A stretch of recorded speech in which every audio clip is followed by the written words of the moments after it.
y concretamente, pero menciona la posibilidad del retracto en materia de venta de la herencia, de venta del derecho hereditario.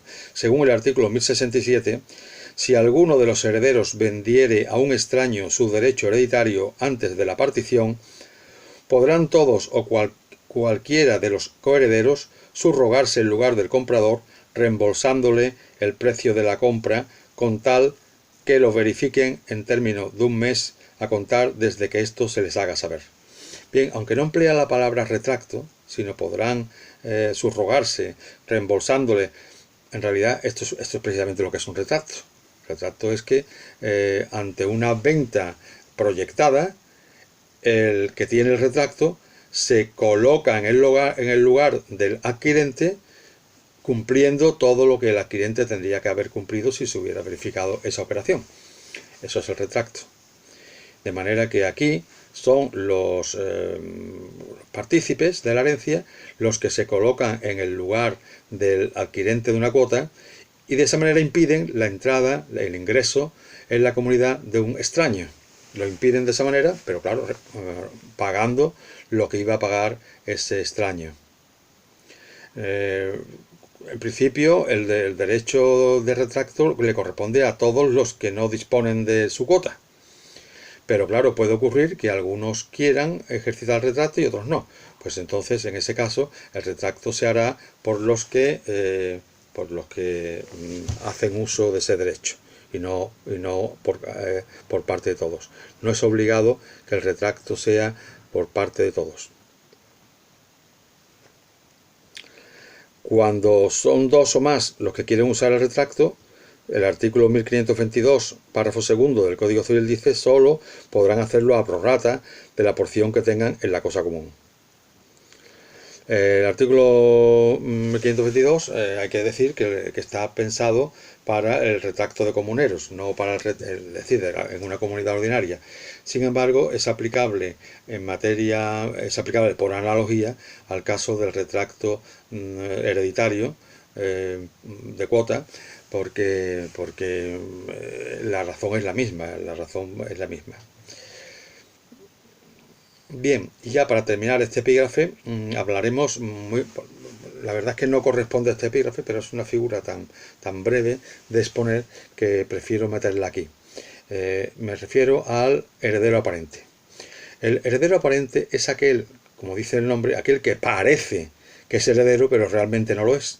Es decir, tiene unos títulos que ya no están vigentes. Por ejemplo, esgrime un testamento que ha sido revocado por otro posterior, o ha sido nombrado y figura como tal en una declaración de herederos ab intestato, pero realmente esa declaración se ha hecho mal porque hay un pariente de rango más próximo al causante que debe ser declarado heredero intestado. Lo que pasa es que se omitió su existencia al notario a la hora de hacer esa declaración de herederos intestados. Por lo tanto, el heredero aparente es el que tiene un título, un testamento, una declaración de herederos que le nombra, que le invoca, y esa persona, el heredero aparente, que posiblemente sepa que la realidad es otra, esa persona se aprovecha de ese título para actuar como si fuera heredero, pero sin serlo. Bien, ¿cuál es la consecuencia? Pues podríamos decir que la consecuencia sería que los actos realizados hay un artículo que es el 1081 que se refiere a la partición que se hace con un heredero aparente, y entonces ese artículo, el 1081, nos dice que la partición hecha con heredero aparente sería nula. ¿Y por qué? Porque esa persona no tiene legitimación para haber actuado, para haber intervenido en una partición de unos bienes que no le pertenecen en absoluto. Y además es nula por falta de legitimación para disponer por parte del heredero aparente, pero también por falta de consentimiento de la persona que ocuparía el lugar de ese heredero aparente. No obstante, hay que decir que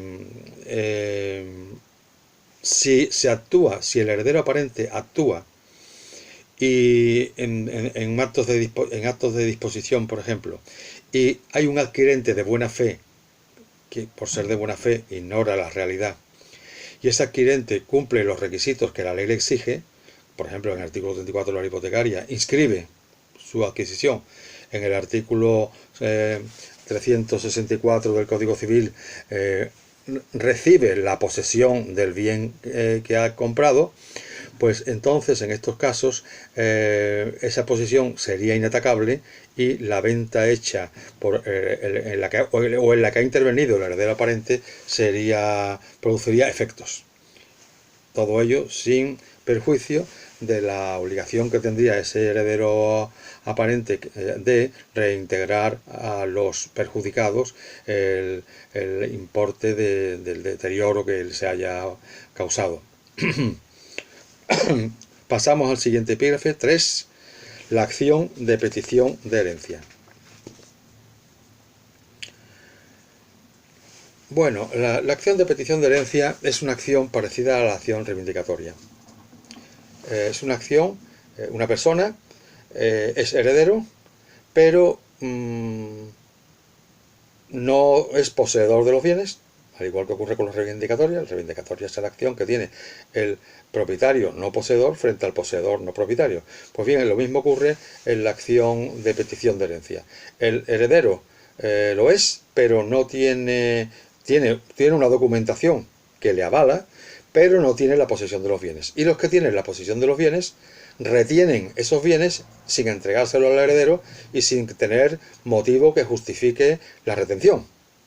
Porque claro, a lo mejor que tiene los bienes es un arrendatario. Entonces no entrega los bienes porque el título que tiene de arrendatario le permite poseer.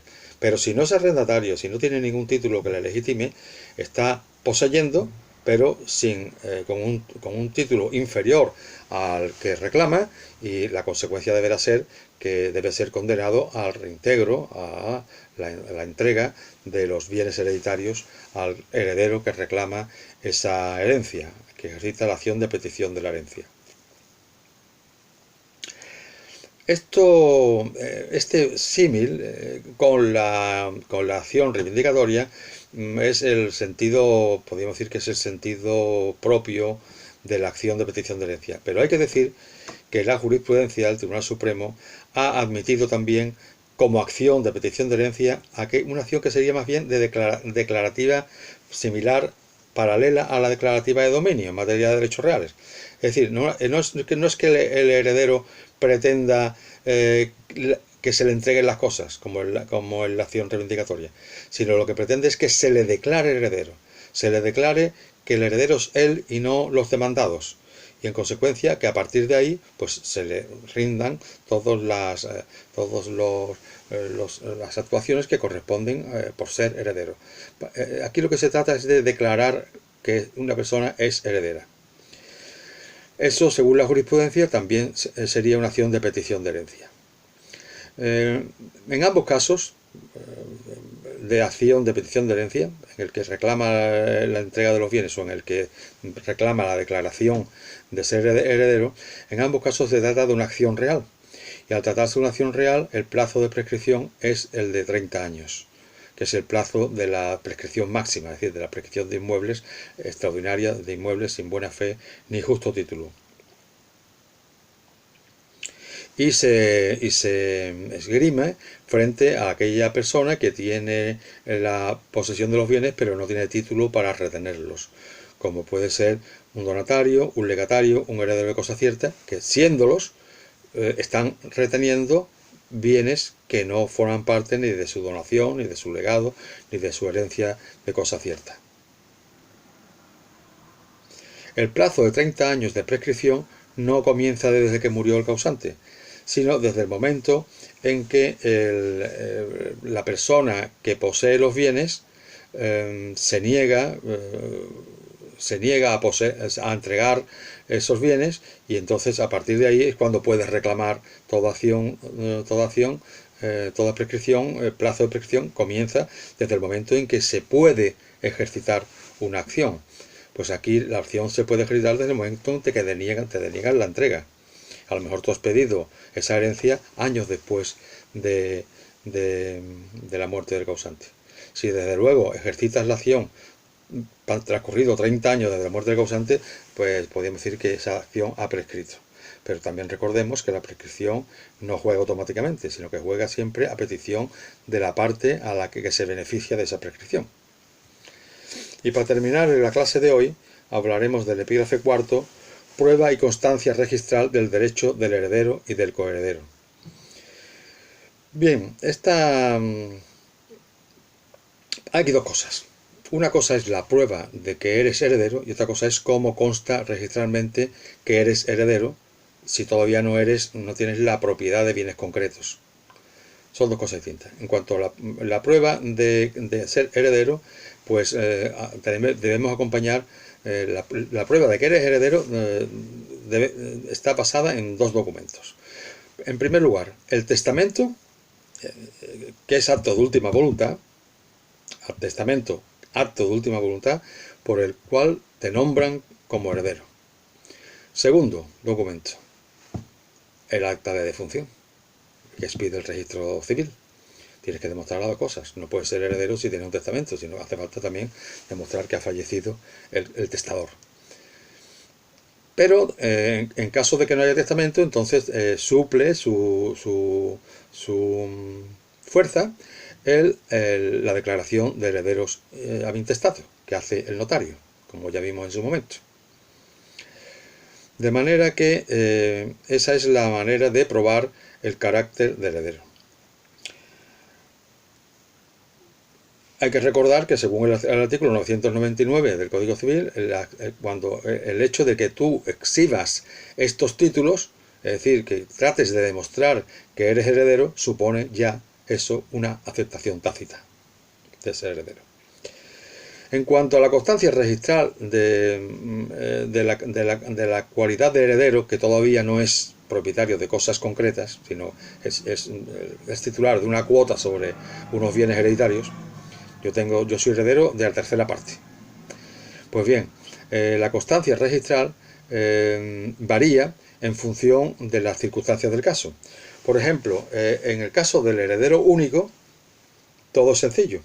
Si una persona es heredera única, no tiene que y no hay legitimarios, heredero único y no hay legitimarios, pues entonces acompañando los documentos que hablamos antes, es decir, el testamento o la declaración de herederos y la defunción, con eso pues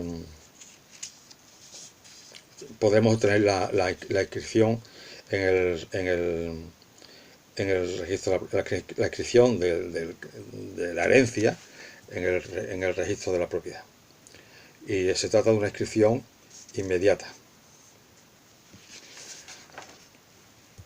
Concretamente, el artículo 14.3 de la ley hipotecaria dice: si no existe ningún interesado con derecho a legítima, ni tampoco comisario o persona autorizada para adjudicar la herencia, el título de la sucesión, acompañado de los documentos a que se refiere el artículo 16 de esta ley, bastará para inscribir directamente a favor del heredero los bienes y derechos de que en el registro era titular el causante. Aquí, por lo tanto, al no haber partición en caso de heredero único, no hay que anotar preventivamente el derecho hereditario. Lo que ocurre es que se inscribe la herencia a favor del heredero único. Sin embargo, en el caso de que sean varios los herederos o haya legitimarios, entonces los trámites son más complejos. Antes de la partición se permite que el heredero pueda anotar preventivamente en el registro de la propiedad el derecho hereditario. De esta manera consigue lo que se persigue con la anotación preventiva, que es advertir a terceros de la existencia de unos derechos a favor de determinadas personas. Pues aquí se les dice a los terceros: oiga, este bien hereditario, tenga usted en cuenta que está sujeto Es un bien hereditario, por lo tanto pertenece a estos herederos que todavía no han hecho la partición. De tal manera que esa anotación preventiva se extinguirá, se convertirá en inscripción cuando se produzca la partición, y entonces ya se efectuará esa inscripción definitiva.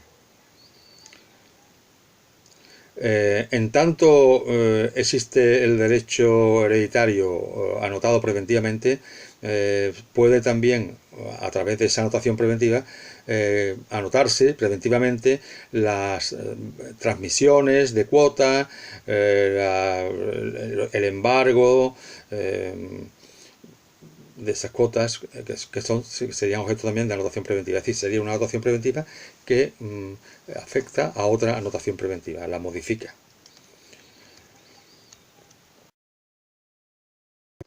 Sin embargo, la cosa se complica cuando no hay un solo heredero único, sino que son varios herederos o legatarios, y también cuando existen legitimarios. Cuando sin haber legitimarios hay varios copartícipes, entonces, además de los títulos que se piden para inscribir el derecho a favor del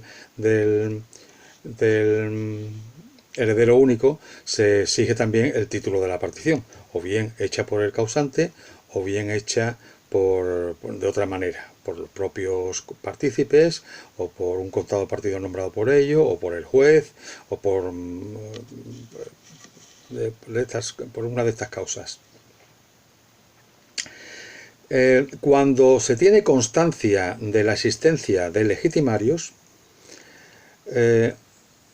hay casos en los que no se hace ninguna mención de esos legitimarios a la hora de inscribir los bienes en el registro de la propiedad.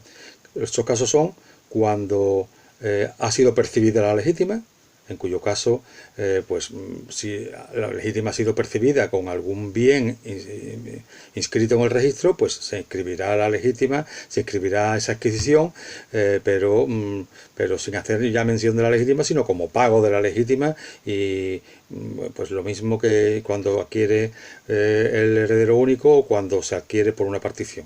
Es un pago de la legítima, pago del derecho hereditario y sin más, pero no mediante la fórmula que voy a decir a continuación. Tampoco accede el legitimario al registro de la propiedad cuando ha repudiado su legítima, lógicamente, y también, y esto es una cosa muy peculiar, cuando han transcurrido 20 años desde la muerte del causante. Una vez que transcurren 20 años desde la muerte del causante, el artículo 15 de la ley hipotecaria ya elimina las posibilidades de mencionar la legítima.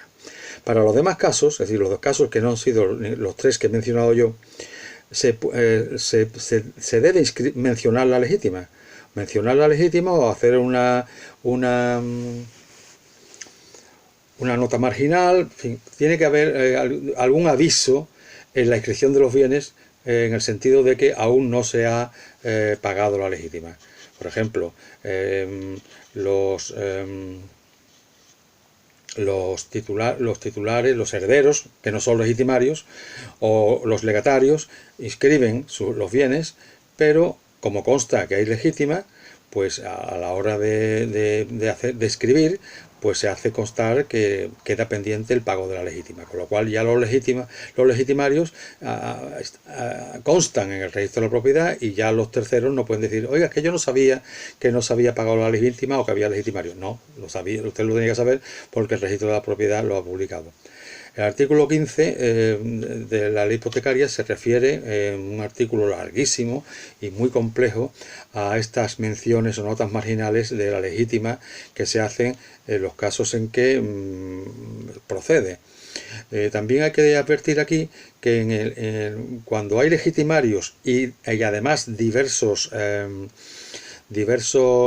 copartícipes, la Dirección General de los Registros Notariados, por un lado, considera que los legitimarios deben prestar su consentimiento a la partición.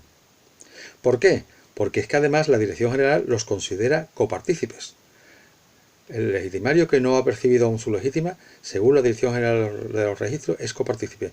Luego, en este sentido, cuando antes hablamos de la comunidad hereditaria y de los miembros de la comunidad hereditaria, podríamos decir que para la Dirección General de los Registros también son miembros los legitimarios. A mí, yo no estoy de acuerdo con esto realmente, porque como yo considero que el legitimario es realmente un acreedor, pues tendrá los derechos que tienen los acreedores. Podrá pues anotar preventivamente su derecho, pero los derechos de los acreedores, no es que sean copartícipes de la comunidad hereditaria, porque el Código Civil en ningún momento, ni el Código Civil ni la Ley de Enjuiciamiento Civil en ningún momento lo consideran copartícipes. Después de la partición, una vez hecha la partición, pues hace falta que se inscriba, además de los títulos que ya hemos mencionado antes, del testamento o declaración de herederos intestados y de la defunción, el acta el documento de función del causante. Hace falta inscribir la propia partición, obviamente. Y repito aquí, la Dirección General de los Registros obliga en estos casos a que esta partición haya sido aceptada por los legitimarios. Con eso terminamos esta parte y ya continuaremos el próximo lunes ya